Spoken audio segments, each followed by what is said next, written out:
What is up, wrestling fans? Welcome to episode number 334 of the Smark Out Moment Smack Talk podcast. It's time for the Hot Tags edition of the week, where we're going to be breaking down some of the current events, rumors, news, gossip, bullshit, hearsay, shenanigans. Innuendo.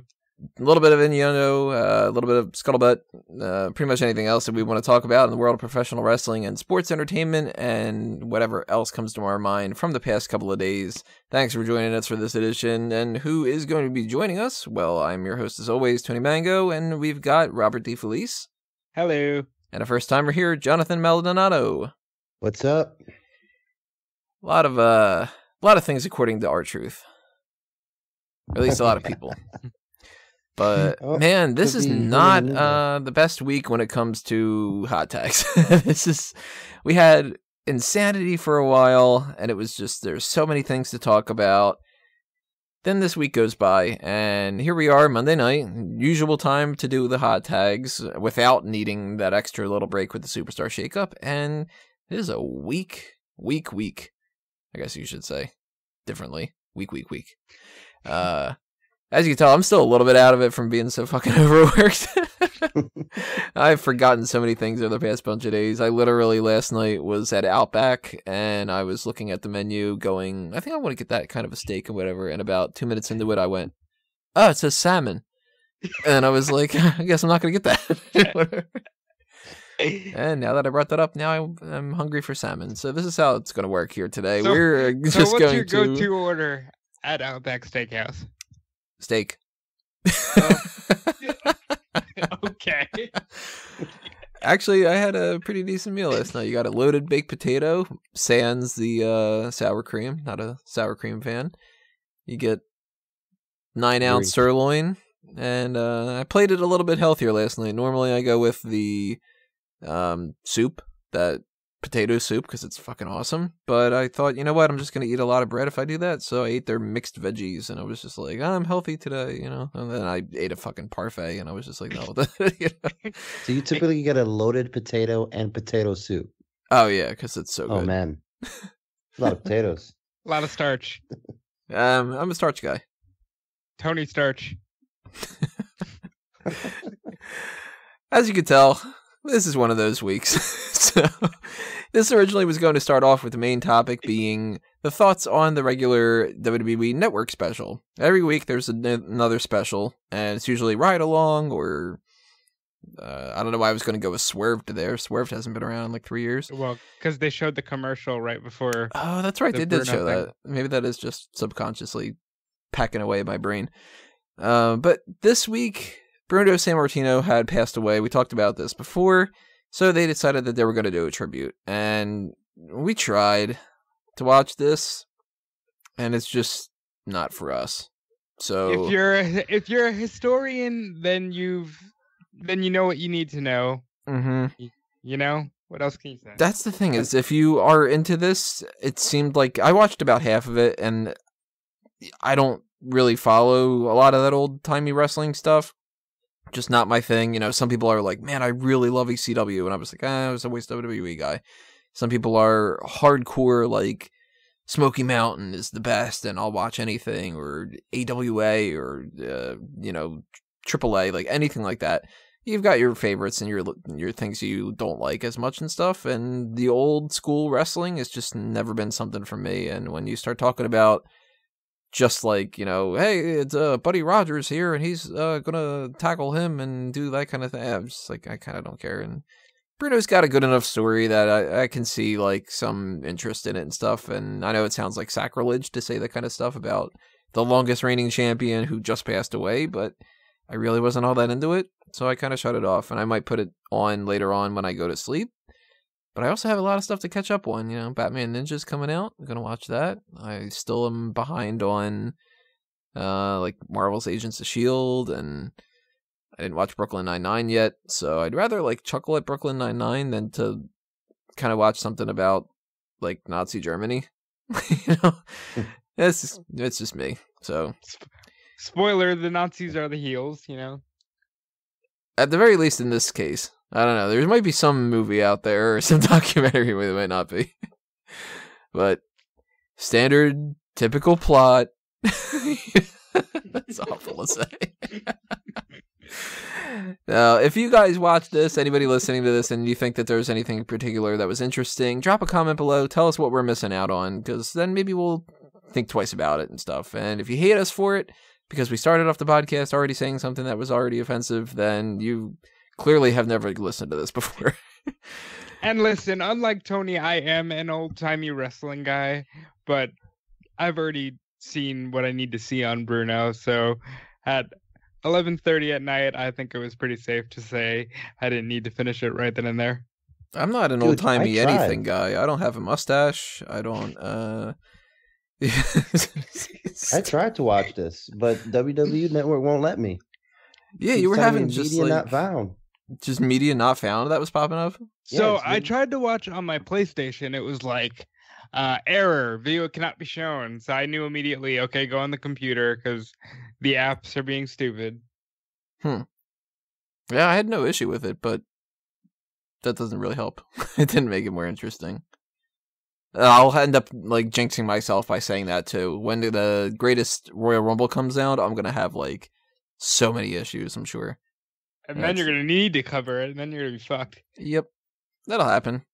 So fast forward to Friday night when you're listening to the podcast that we do after the post show and stuff, and you're gonna hear me going. And this part was just fucking frustrating because whatever. And why are they changing the titles again? And like all that kind of stuff. Well, because that was our main topic, we are gonna kind of just shoot the shit a little bit here tonight, and we're not gonna make it like some 3-hour long podcast. We've been doing way too many of those, but we are gonna kind of grab bag it, sort of.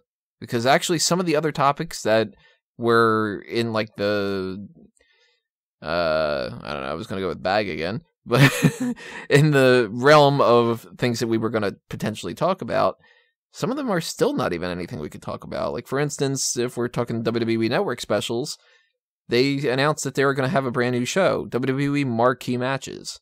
It hasn't premiered yet. So no information about it. The first show is going to be based on the 1992 Royal Rumble. But my question would be, okay, but how do you make a show out of that? Well, I don't know too much about this, but I would assume, based off of WWE's track record, Marquee Matches is going to be one of those things where they just copied and pasted the same exact thing that they've done with everything else, where it's just, this is some information about the 1992 Royal Rumble, and here are some clips of some interviews that we've done in the past where people are like, well, this was the environment going on, and we've had Ric Flair and he was doing this and he was doing that, and it's essentially just another documentary thing, but it might be something more. They're doing 3 new episodes of this week. Tuesday it will be the 92 Rumble, Wednesday it will be the 2008 Rumble, and Thursday it will be the 2018 Royal Rumble. Oh, they're doing 3 of them. I guess because the greatest Royal Rumble's coming. Right. Sounds like revisionist opportunities for me. Go back, check out some old Rumbles. Let's add some new spins to it, and then add some new stories, and we'll talk about it at the new greatest Royal Rumble. That's what it sounds like to me. The 92 Royal Rumble is the greatest Royal Rumble. Tony, you gonna agree, disagree? It's up there. It's pretty high. I agree. What were the other ones that they said that they were doing? The 2018 and what? And 2008 with John. When's the 2008 one? The John Cena Madison Square Garden comeback. No, I mean, when are they premiering that? Oh, Wednesday is 2008. Thursday is 2018. Yeah, I wonder why they're just like slapping these all in, because they also have another episode of the something else to wrestle with. Okay, yeah, but that's Bruce on Prichard. demand, though. These are going to be, like, airing at a specific time slot. I think it's, like, 9 o'clock every night. We can talk about something else to wrestle with this week, since it was actually on the network this week. Yeah, now we actually got a chance to see it. That's another thing. Underwhelmed. Awkward. Did you watch it, John? I did not. Yeah, very awkward. I listen to Bruce Prichard's podcast a lot, and it works in podcast form, but it was super weird with it being on the network, and Conrad's like, Hey, look, China's here. Wait, are we still on? Triple H, did you take us off the air yet? It was just like, what the fuck? Yeah, I heard that they weren't gonna censor it or anything and just leave it the way it is on the podcast, but that just sounds like baity to me. Well, it is exactly as it is on the podcast. Conrad's still reading the Observer, and Bruce is still like, fuck Dave Meltzer. Yeah, that basically seemed like that was it. And that whole bit with the, like, holding up your, whoever you're doing the impression of, the little picture of them, that's not good. It really isn't, especially when he did the JR one. That just seemed offensive. I guess, like, he's been doing it for a while. I guess JR doesn't care. I don't even think JR cared about Oklahoma, quite honestly. JR seems like he's got a thick skin. Dr. Heine. Anybody? I think if you're going to try to make fun of Jim Ross anytime soon, call out the way that he's tweeted every once in a while, because I don't know. I haven't been following too much on Twitter because I just don't like Twitter and everything. We talked about this before. But I have caught every once in a while, it'll be like, I think it was Caitlyn was the first one I noticed, where Caitlyn tweeted out some like photo shoot of hers, and he just retweeted it with, damn. I was just like, you dirty old fuck. Like, all right, JR. Listen, Caitlyn is very damn, first of all. And second of all, I mean, he's still got nothing on Ric Flair. Ric Flair appears on the Andre thing. Well, what do you want me to tell you? He's got a size 24E boot. And there was a size 24 ring. What else do you want to know? Giggles like a fucking pervert. Like, Jesus Christ, Flair. Yeah, I was not too impressed with this Bruce Prichard podcast, and it just felt a little bit awkward, and it also seemed like they didn't really know what their limits were necessarily, but they wanted to try to push the envelope, but they also didn't want to really do anything that was that innovative or anything like that. And of course, this sounds ridiculous being a podcast, reviewing a podcast and whatever, but hey, it is what it is. It's a WWE Network show, and I checked it out, and I'll listen to it if they've got a topic that makes sense to me. Like, the next one is... oh, God, what was that? I had the note down about that before. It's something that I was like, oh, I'll actually watch that one. Oh, the Mega Powers Explode. Oh. So, yeah, like, I'll listen to that one. I'll get hopefully some juicy little bit of information on, like, that kind of an angle, but I really don't want it to be some 2-hour long or whatever thing where Conrad's just sort of like, now chat me up here. The Dave Meltzer says that 4-star match here on this show, Canadian Stampede this. What are your thoughts on that match? And Bruce Prichard going, I thought it was a good match. Like, I really don't want to sit through anything that's like that too much. We'll see. I don't think it's going to last all that long. Yeah, at least, like, the podcast itself will do fine, but it's very weird in a video format on the WWE Network. Mm-hmm.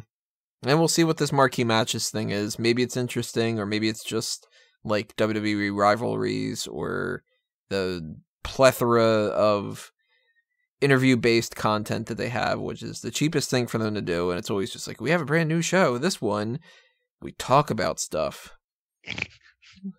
Awesome. Have you seen the WrestleMania Theater collection on the network? Nope. Don't even know what it is. You might want to go back and watch one of the matches in that collection. It's just recent WrestleMania matches with a more theatrical camera view.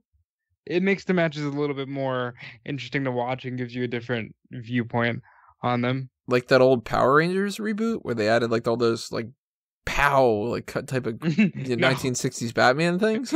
No. What's this called again? This new WrestleMania thing you're talking about? It's WrestleMania Theater. It's in the collections section on the network. Huh. See, now if they had something like Mystery Science Theater, and that was like the WrestleMania version of that, and you had, I don't know, Dean Ambrose and stuff sitting down watching and doing some commentary on that, I'd watch that. They tried that as a web exclusive for a while. It was called Film Shoot or something, right? Film Room. No, it was Wasn't it Film Room? Wasn't that the Michael Cole thing? No, it was Josh Matthews and Road Dogg. And it was like a Mystery Science Theater meets their own version of Botchamania. I forget what it was called, but yeah, it was terrible. Probably like can't make any jokes about anything, can't really talk about anything behind the scenes, so it's just like, wow, look at that clothesline, like that kind of thing. We need to do a Smark announce table soon. Toss your suggestions in the comments below. We got a bunch of weeks coming up where it's going to be like, I don't know. Let's move on to another topic here. We've got a cryptic Instagram post from Enzo Amore. If you have not heard from him in a while, then you're pretty much like everybody else, because he went off the grid for a while. And he deleted pretty much everything. I'm assuming part of that is his lawyer just saying, like, get rid of it all, just burn it, you know. But he put up a thing on Instagram, and it's just those, like, well, I'll preface it this way. If you haven't seen the picture yet, shoes tied up, they're hanging on a wire. This can mean a lot of different things, but he puts on top of it, it's been real, a little peace sign, and what looks like a postage stamp to me. Is that right? Yeah, I think or is that supposed to be something else? Am I like showing my age and I'm not hip? I just see the peace sign. I don't see the postage stamp. I'm seeing a little postage stamp. And when I hover over it, it doesn't say anything else. So I guess it's kind of like that, which to me, it gives me this kind of impression of, all right, well, it's been real. I'm hanging up my boots. I'll see you later. That kind of a thing. That he's not going to wrestle anymore, although he really wasn't wrestling. I mean, you could have said that at any point in time, I think, and nobody would have been surprised. Yeah, pretty much. I don't know why now. Man, I think it was time for him to go. I mean, 205 was a little fun with his character, you know, being the champion, but too much of him. I mean, apparently he lived that character in real life, and everybody was tired of him. I didn't see that lasting for too long. I'm surprised he lasted that long, if he really was like that. You know, and, I mean, the charges were dropped, but we still, you know, that's going to follow him forever. Yeah, you don't get rid of that. Well, he'll probably try to get some kind of a career elsewhere. You know, he apparently really fancies himself a rapper, so maybe he'll try to do something with that, but it's probably not going to work out, and maybe we'll see him just popping up on, like, random indie shows and stuff, but this does give the implication, at least to me, that he's hanging up his boots. And the only other thing I can think of, and I don't know if this is a thing that is true or not, but doesn't it typically mean when somebody has like shoes hanging up on phone lines that means that there's a house nearby that you can get drugs? Yes, that's exactly what that means. So maybe he's going to be a drug dealer now? Maybe that's his thing. Perhaps, I don't know. I mean, honesty is the best policy. So, you know. I mean, I actually just learned that the other day. I was watching, there's this documentary series on Netflix called Dope. I don't know if you guys have caught that yet.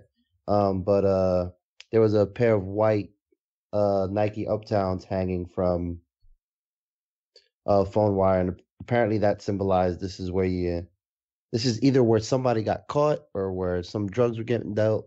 I don't know, something like that. So could mean a bunch of different things. Who knows? I was always curious if that meant that, like, it's just a universal symbol.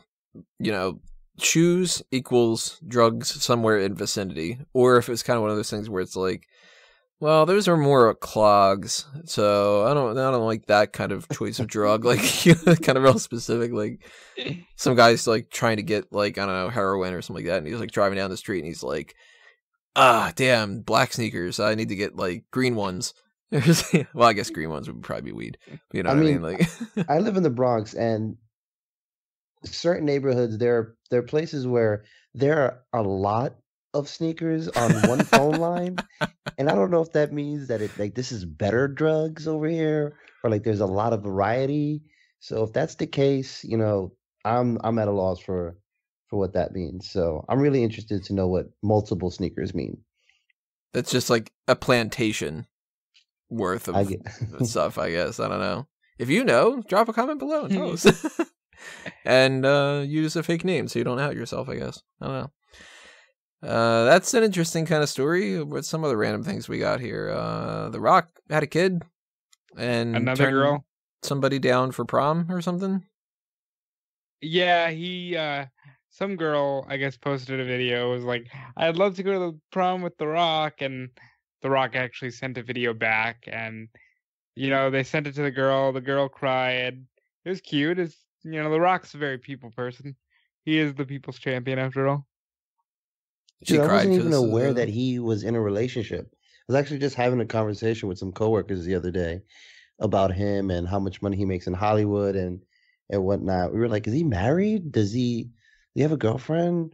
Does he have anybody else as a child other than the daughter we all know already?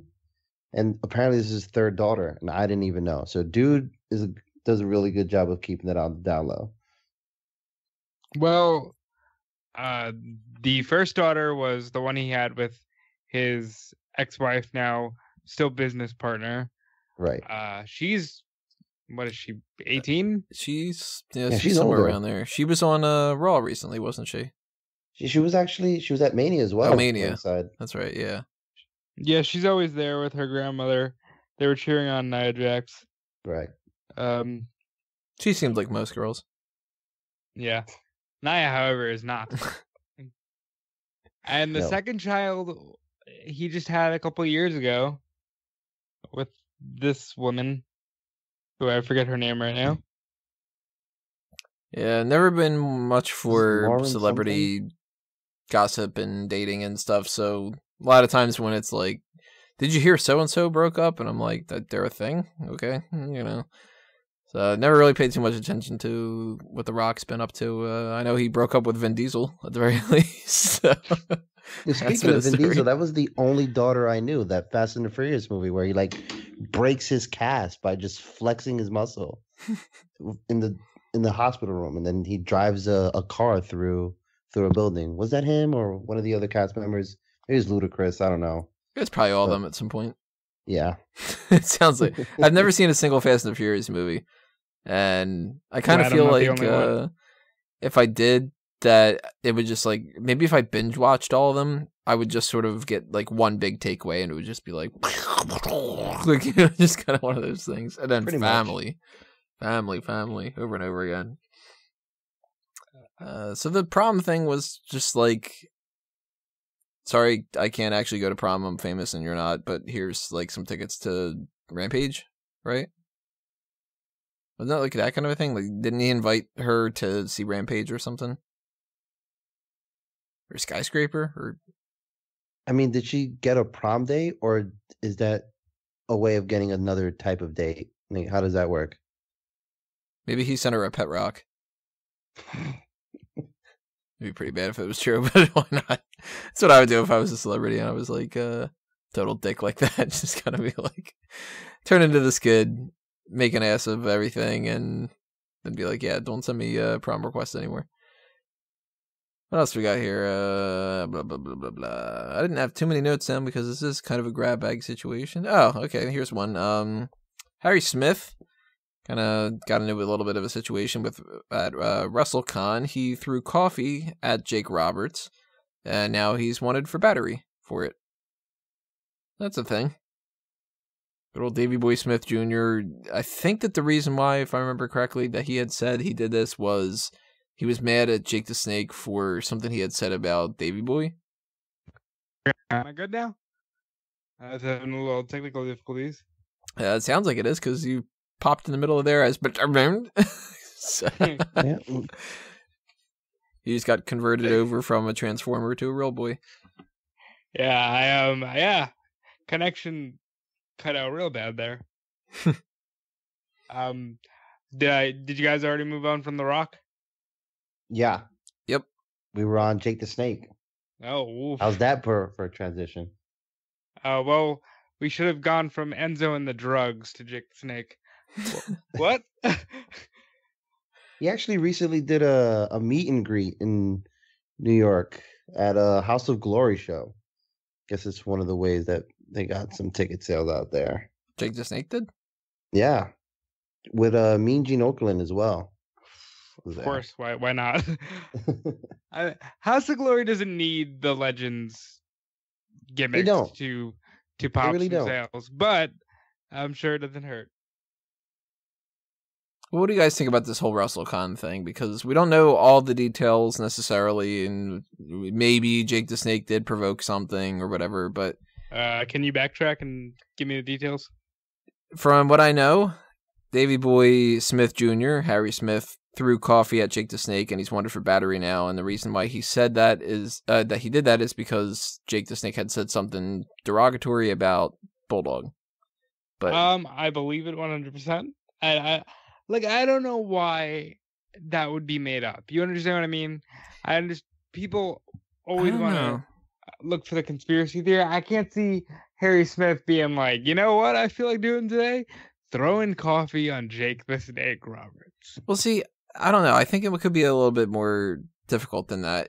This could be a scenario where maybe Jake the Snake was just like in some interview or something. I haven't done all the research for this. And again, if you know, leave a comment below. Tell me what you think. But maybe this is a case where he was talking about how drug addiction is horrible and it affects a lot of people. And maybe he said something like, hey, look, DDP has been helping me out and helping Scott Hall out. And maybe, you know, this person and that person and that person. And it's a shame we couldn't have gotten to people like Davey Boy and everybody else ahead of time. And maybe we could have saved them. It could have been something like that. And for all we know, that could be the type of thing that would set off somebody like a Harry Smith. And he could have just been like, hey, you mentioned my dad and you shouldn't talk about my dad. Because a lot of people are really weird about that kind of stuff. Like, you can say to them, you know, I gave your phone number to somebody the other day. They want to talk to you for a job interview. And some people could be like, you gave out my phone number? Why are you talking about me behind my back? And it's like, I'm doing you a favor. Like, some people act like that. You know what I mean? Or he could have been like, oh, fuck British Bulldog. He was awful and I hate him and I'm glad he's dead or something. And then it's like, oh, well, you're an asshole and you deserve coffee in your face, you know? Stuff without knowing the information, really. Harry claims Robert's daughter then tried to fight him and says that Jake and his daughter were acting inappropriate and wanted to start a scene. You know, it's unfortunate.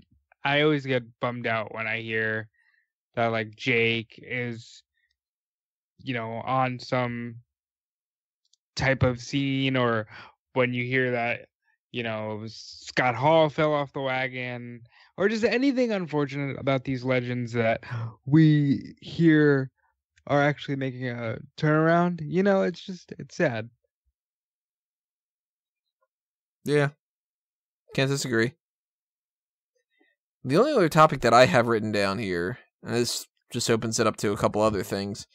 Impact Wrestling finally decided stickers aren't good. Let's get new titles.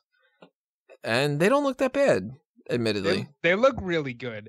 Apparently, they had the titles ready from the moment they dropped GFW and Jared and all that.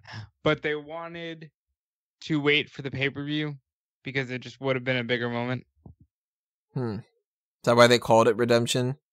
Yeah, because it's to signify another new era in TNA's or Impact Wrestling's the history. 18th new era.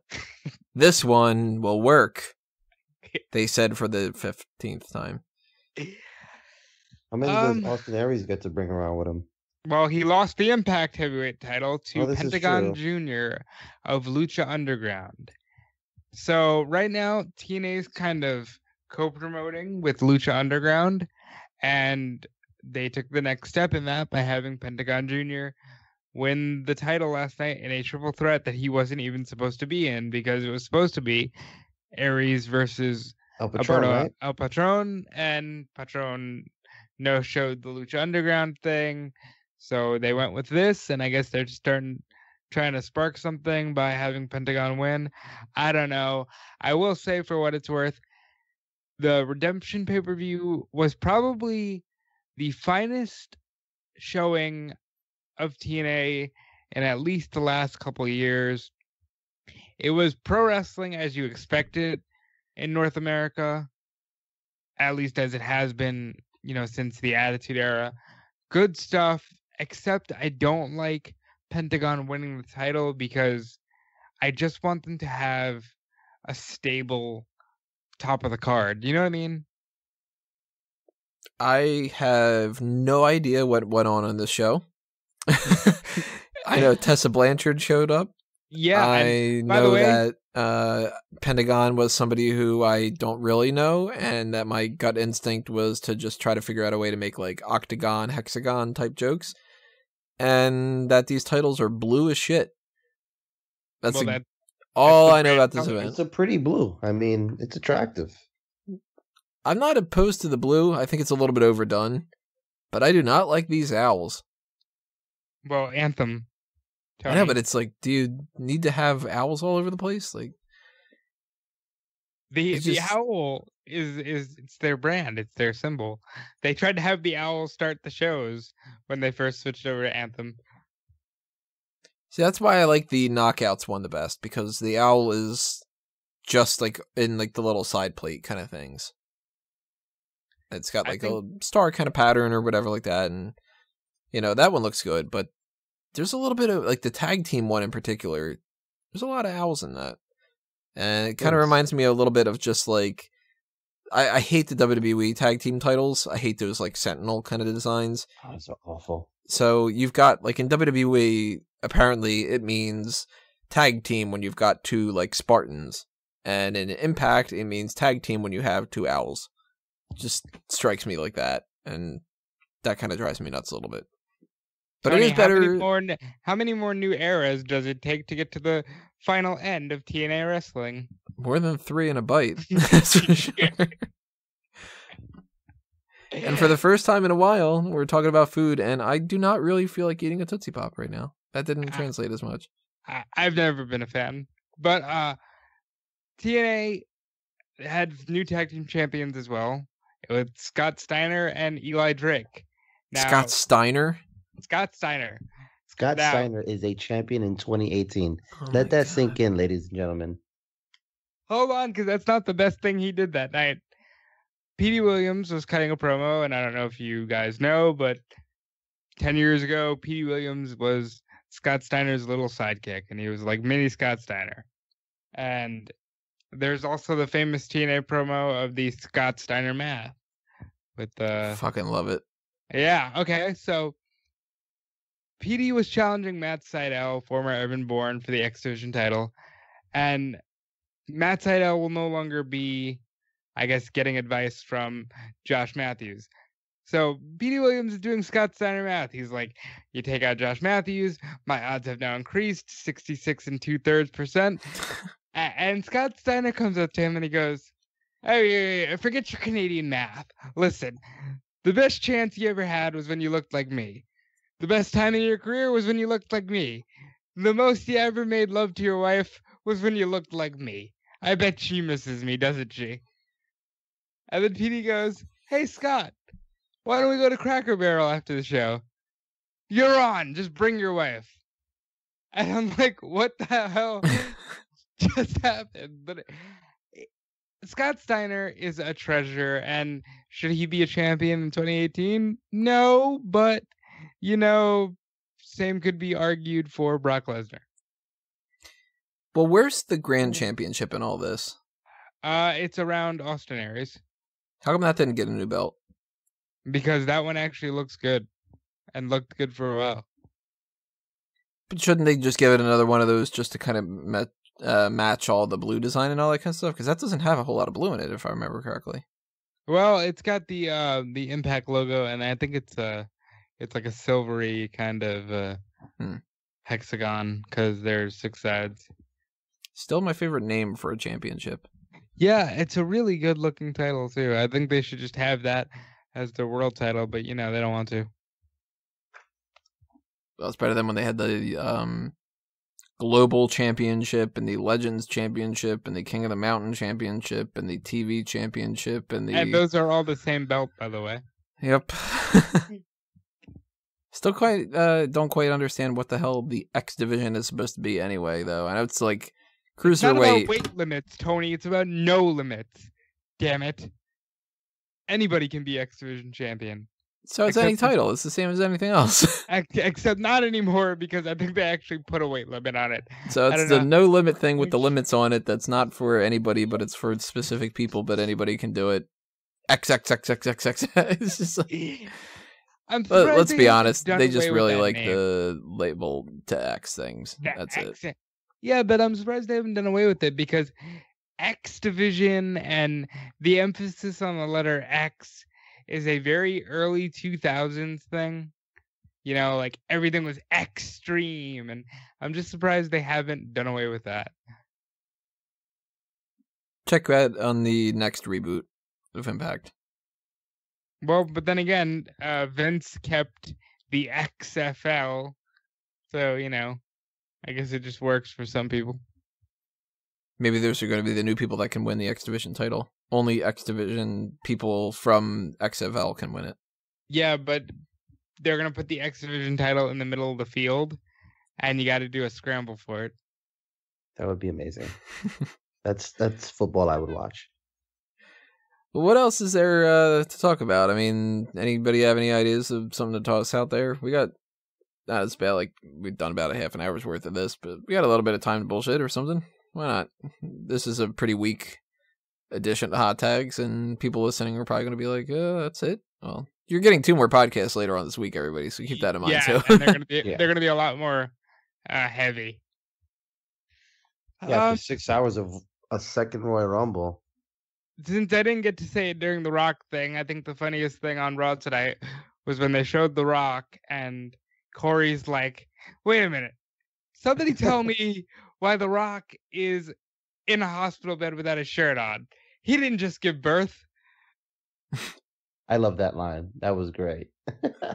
I was cracking up. But speaking of what announcers were saying tonight, I found it amazing that Michael Cole decided to point out that Chad Gable beating Jinder Mahal was his greatest victory in WWE so far. Oh, think about that. Yeah, he did. Oh, by the way, this is after they made a Vern Troyer joke. For those that don't know, Vern Troyer was. Yeah, I did hear that. Which that was a little bit like, why, you know? Vern Troyer just died, yesterday? And they're over here like, hey, Chad Gable. Oh my God, I thought Mini-Me died yesterday. This is pretty bad. The Nicholas joke was like kind of funny. Yeah. Yes. Agreed. Yeah, it was good. And then they squashed it with a dead person joke. Yeah. It sounds like exactly the type of thing that would be in like some comedy where somebody's like on a roll and they get like really confident and then they just completely kill the mood.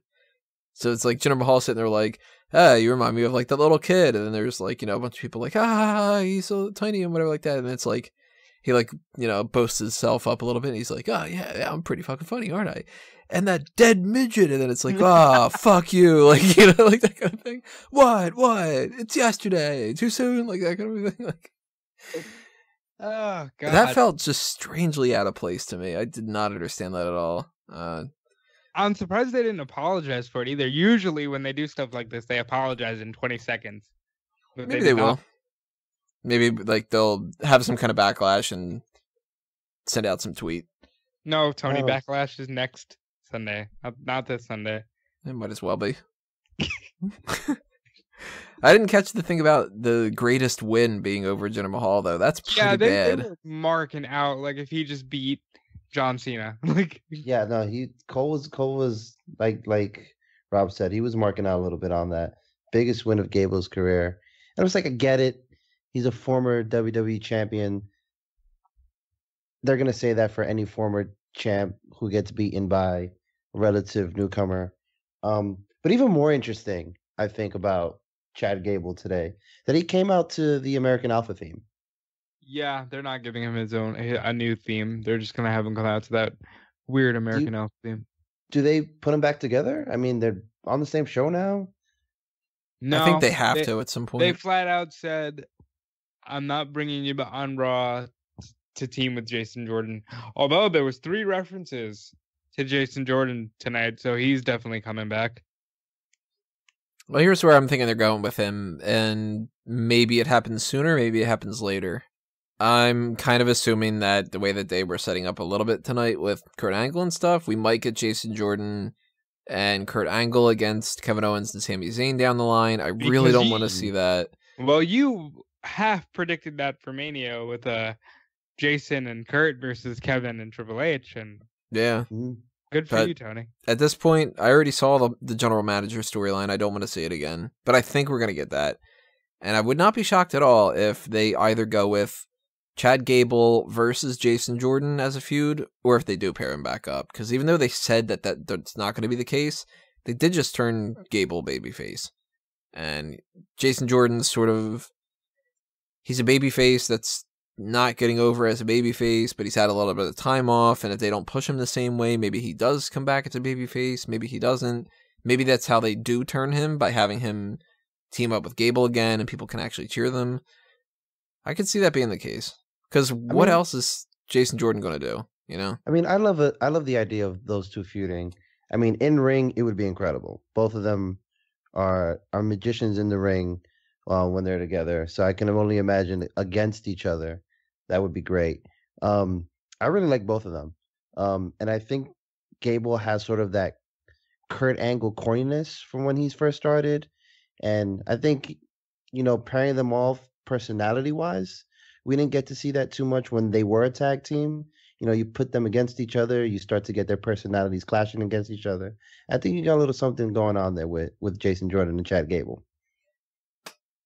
Maybe it's even the opposite way around from what they were doing in NXT, where originally Gable was the one always pitching to Jordan to team up. Maybe this time around, Jordan's just kind of like, hey, we should be a team again. And then it's like, I made some new towels for us. That kind of thing. I like the Ready, Willing, and Gable catchphrase. I was sad when they retired it. Especially since that wasn't too long after I had already put up a t-shirt. The unready, unwilling, incapable. Surprisingly, that one never got taken down. Well, Eat, Sleep, is Repeat. your Nicholas one still up? Yeah, that one is too. But you I put up gotta Eat, order Sleep, that. Repeat, and they're like, fuck you, we can't do the Brock Lesnar one. And it's... that's weird. But... well, okay, so they main evented Raw with the 10-woman tag. And for me, this felt so forced. Like, well, the women aren't really going to be featured this week because we're doing the Greatest Royal Rumble and women can't appear in Saudi Arabia. Do you think that at some point the women and the whole women's evolution thing is going to just burn out and they'll just be on the card again? Or do you think that they will always be a major part of the company? You can't burn them out. They have to keep going. I mean, they have enough potential to keep going. They've got enough fire behind them. Ronda Rousey's just starting with the WWE. I think Charlotte's right at the precipice of like her biggest push that she's going to get. I don't think you can ever go back to the women being irrelevant. I think it's just gonna. I think they gotta restock NXT with talent to sustain that. But I don't think you can ever go back on the women's division. I love the women's division. I think it's great. There's a lot of good personality there. There's a lot of good wrestling there. It's a shame that they don't get to do the Greatest Royal Rumble. I mean, Is the it whole. though? I mean, I think politically, it's a shame, but the women have had more than enough major moments, and we're only in April, and they're going to have a lot more this year, because I'm sure this year we're going to get the first ever women's TLC match. We're going to get the first ever women's main event of WrestleMania next year. It's going to happen. I think the silver lining here is that they get to avoid the whole rehash of WrestleMania, because you've got Roman Reigns versus Brock Lesnar again. You got AJ versus Nakamura again. So Bludgeon what would you Brothers. do? Yeah, what do? You get Charlotte versus Asuka again, what do you put Asuka losing twice in a row? So I guess you get to avoid that. But maybe a Sasha versus Bailey at this event would have been cool. Or another Ronda match would have been cool. I think there's definitely enough in that division to have warranted a spot on a card that is definitely at minimum very interesting. No, I mean, they obviously deserve a spot on any card, but politics are what they are in this country, and there's nothing immediate that WWE can do about it. Now, is it suspect that they're like, well, the women are the greatest thing ever, and hey, and then they get this opportunity where it's like, we'll give you all this money to do this great event, but no women, and they jump on it. But sometimes you have to make business opportunities, and I'm sure the women will get their moment, somewhere down the line. I will say this, Saudi Arabia is ass backwards, when it comes to women's rights and things like that. But they've made quote unquote progress in terms of allowing women to drive finally.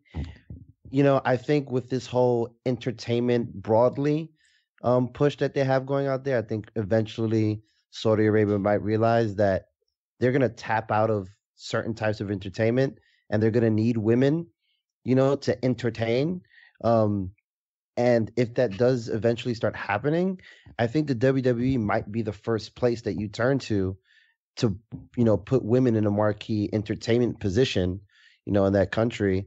And the next time they go over there, you might actually see, women featured prominently on a card or on some sort of entertainment out there. Does anybody know and I know that they said ahead of time, women are allowed to attend the show, but does anybody know if they're allowed to sell women's merchandise? Wow, that's a good question. No clue. I'm going to guess probably not. Maybe not if there's like maybe they could sell a Charlotte shirt that says, if you're going to do it with flair, but they can't sell a shirt with Charlotte's face on it. But I'm not sure. That would be pretty interesting to figure out, because that is kind of like a 50-50 shot. They're not performing, but it is glorifying their performance. Mm-hmm. And it'd be interesting too to see if they maybe put like a different video package up or something like that, because the beginning of every WWE with a then now for everything, it's got some footage of like Trish Stratus and stuff like that. So I'm very curious to see if they just like avoid doing something like that, or if that's going to be like, give us a fucking break, we're not going to redo this, you know what I mean? I don't know. I do think that this whole 10 women tag thing tonight, though, I think that was mostly just, they were like, why don't we bookend it with Rhonda? I'm just impressed that Rhonda's been on all of these shows. I was so preconditioned to think, okay, here we go. Here's another, big four superstar.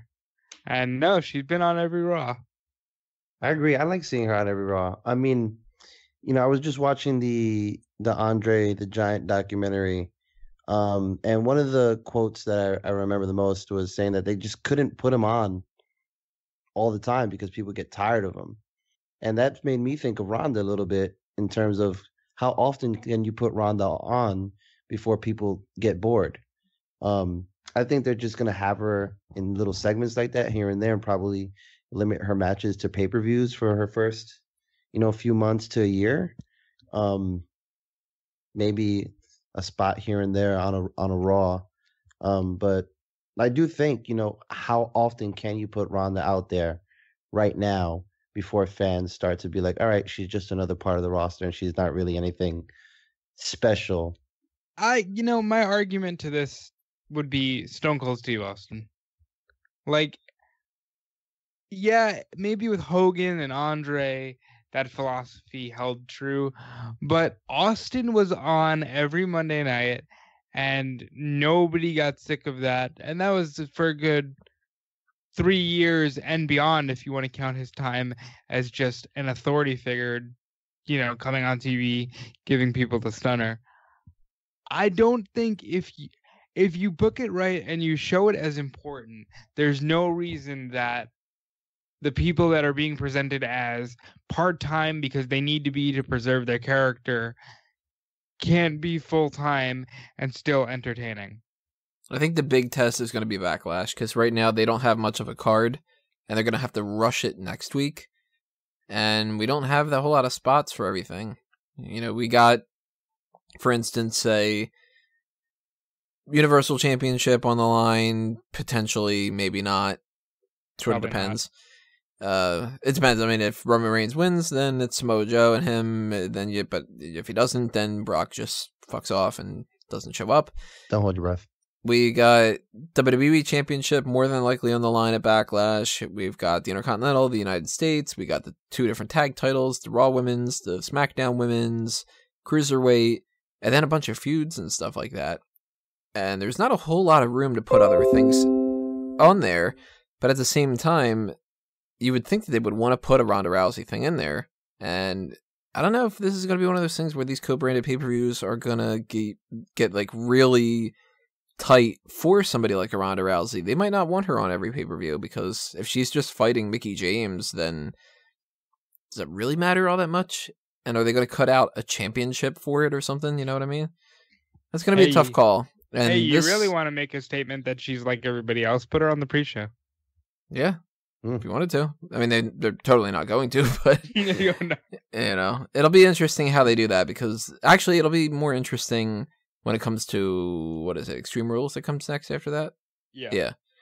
Because Backlash is all fucking ass backwards and stuff, so they might book it differently, and we might see something stranger when it comes to Extreme Rules and stuff, but either way, I don't know. I think that we're gonna still be in a state of flux for a little bit.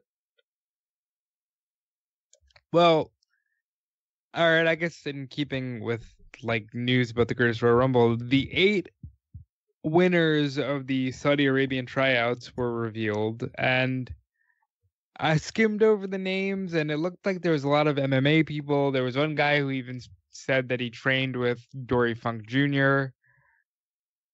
I think we get these 8 people in the Greatest Royal Rumble, because why not? I really hope not, because you don't throw random people in there. 8 spots is a lot. Yeah, there's a lot of people they can bring back for this. And I think the whole point, I think, to the Greatest Royal Rumble, again, it being their first major event out there in Saudi Arabia, they're trying to get everybody out there, get the fans excited, and get them pumped for the next time that they're out there. I think that's the whole reason for this, the whole reason for the really weird card for us in the States and the UK, for people who watch this regularly. I think it's weird, but for people in Saudi Arabia, I think they're ecstatic to see these matches and can care less about the storyline. And I think that's what the WWE is worried about. Right now, they have something like... All right, well, WWE.com, you can't even depend on WWE.com anymore. They only have 18 people listed. And if I go through and I count the people that I've actually seen on, like, you know, production still kind of things and little advertisement graphics and everything like that, I believe I had like 13 more or something. Let me double check that for sure. So I currently, my list right now is 19 confirmed, 12 advertised on top of that. You count in like Mark Henry, Randy Orton, Rey Mysterio, Shane McMahon, like those kind of types and stuff like that. So we're already past 30. Who is? Is Ray advertised for this? Yeah, he's in one of the graphics. Really? That's interesting. So we've got 30 people right there. We still need 20. Is that including Shane? Yep. Okay.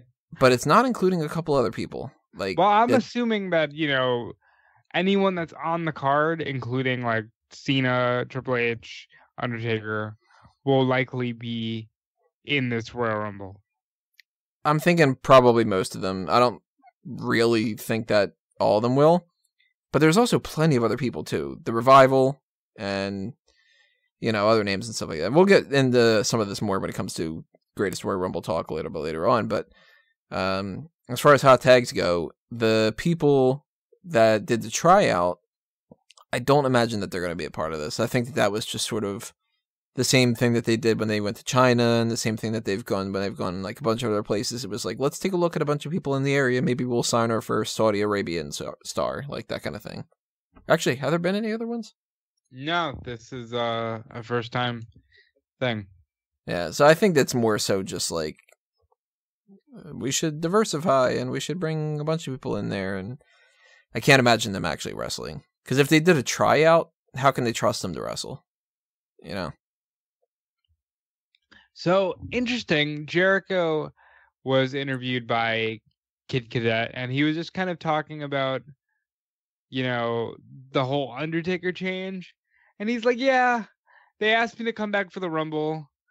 And I said yes. And then they're like, hey, we'll put you in a casket match with Taker. And he's like, sure. And then they're like, hey, we're not going to put you in the casket match with Taker. And he's like, okay, yeah, whatever.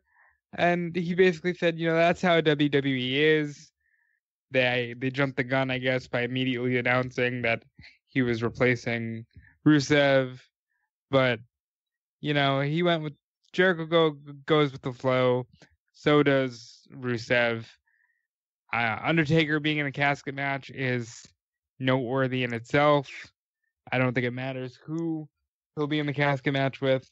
I mean, personally, I would rather he be in the casket match with Jericho, but that's just me. Dude, Jericho's such a boss. To be able to say sure to a Undertaker match, period, whether it's a casket match or whatever kind of match it is, and Jericho's just like, yeah, sure, whatever, I'll do it, whatever you want me to do. You know, most other superstars are salivating at that opportunity, you know, other than people who we know have been in there but a bunch of times. Jericho has been around for a long time. Jericho doesn't look at the Undertaker the way that, you know, somebody who came in the company last year would look at the Undertaker. Of course, but I think it just speaks to the position Jericho's in and how much he's accomplished. I like to hear that kind of stuff from him, because it's like the fact that Undertaker doesn't give him goosebumps. It's kind of like it just shows how bossy he is, in my opinion. Yeah, he's just waiting for the cruise. Yeah, I want to go on that cruise, man. Casket match on the cruise. So it's a burial at sea match. I like that. That was good. Right to it. And on that note, we will see you Wednesday. Actually, for that matter, though, I mean, I can't think of anything else that we could really talk about. It's one of those weeks where we're probably going to be hit with like tons of stories tomorrow, because that's my luck, where it'll be like, here's a bunch of interesting things that happen and stuff. But if it is, oh well, we'll get around to it next week. And if anybody else has anything that they want to toss out in the comments section, you want to get our opinions about something, go ahead and leave a comment, and maybe we'll respond back to that way. That could be a good way to get around some of that kind of stuff. But we will touch on some of this stuff, of course, later on this week, because we're going to be doing our predictions for the Greatest Royal Rumble. And then Friday night, afternoon, essentially, you know, that kind of a mix. We're going to be doing our post show for that one. And then swinging back around again, doing more of that same stuff, because the week after that, we're going to have the hot tags, and then Backlash predictions, and then Backlash post-show. So but the good news is, after Backlash, then we can get into the fun stuff of doing maybe another Smark announce table and just other podcast things that aren't like predictions, recap, hot tags, predictions. Yep. I'm itching to do Mount Rushmore, or to do one more match, or to do a Superstar Scores again, or top rope list, or something like that. And we'll be taking your suggestions over the next couple of weeks and stuff. But maybe you want us to play the game. Maybe you want us to, I don't know, maybe I'll do a Sporkle quiz or something like that. We'll figure it out. But lots of prediction stuff coming up pretty soon, everybody. And if you want to be aware of when that stuff gets posted, the best thing for you to do is hit that subscribe button and ring the bell on YouTube, because then you will be notified of when these things go up. But if you don't have us on YouTube and you're listening to us on iTunes and Stitcher or something else like that, I don't know what else you would be listening to, because those are the only platforms I have. But hey, I don't know, maybe some fucker is touring this out there or something like that. I don't know. Follow us on Facebook and Twitter at SmarkOutMoment, and of course, always check the website itself as well, because that is where everything gets posted. On top of that, because the whole point of it is it's a website. That's how things work. Website. I was gonna say Smark Out Moment, and I was merging that all together. But everybody knows the score by now. Go ahead and do that kind of stuff. And on top of that, if you want to follow any of the movie review type of related things, fanboysanonymous.com is my little spot for that kind of stuff. And follow me on Facebook and Twitter and blah, blah, blah, blah, blah. But follow these guys as well. You got Robert, anything you want to toss out there? At Dude Felice everywhere. DudeFelice.com coming in the next few days. TimekillerApparel.com and PandemoniumMania.com, and just check out my social media for more. And we're doing the triple threat this week, all about the Greatest Royal Rumble as well. And I'm going to throw it to Jonathan, who I believe has a special Greatest Royal Rumble post coming up on the website as well. Yeah, man. Look out soon for a little history lesson on Taker casket matches. That'll be interesting to look through. Also, if you're interested in knowing what's going on in independent wrestling in New York City specifically, what shows are coming up, I've got a little bit of a Instagram going on. We Want Wrestling New York City. Oh, that's you. Yeah, that's me, man. Oh, okay. Yeah, that's me. You didn't know? No, I didn't know. This random profile followed me and started liking all my stuff, and I'm like, okay, sure, who is this guy? But cool. Yeah, no, It's me, Austin. It's me all along, Austin. Yeah, so We Want Wrestling NYC. Just putting that up there so just people know what independent shows are going on around town. So that's cool. And yeah, it was fun to be on this for the first time. Appreciate you guys having me on. Look forward to being on more. So yeah, alrighty, everybody. Come hang out Friday. Yeah. It'll be fun. If I'm available, I have to get my wisdom teeth pulled, and I can still be awake. Yeah, I'm definitely. That might even be better if you're completely out of it with that. Yeah, that's just kind of be better that way. one of those people where it's just like, they took my tongue. Is this real life? No, it's wrestling. Well, we will see you when we see you, everybody. And make sure, again, as I mentioned before, drop your comments below and tell us what you think about all these other kind of topics. And when we pop back up next, then hopefully we have more to talk to you about. We will see you when we see you, everybody. This has been another Smark Out moment, and we're being counted out.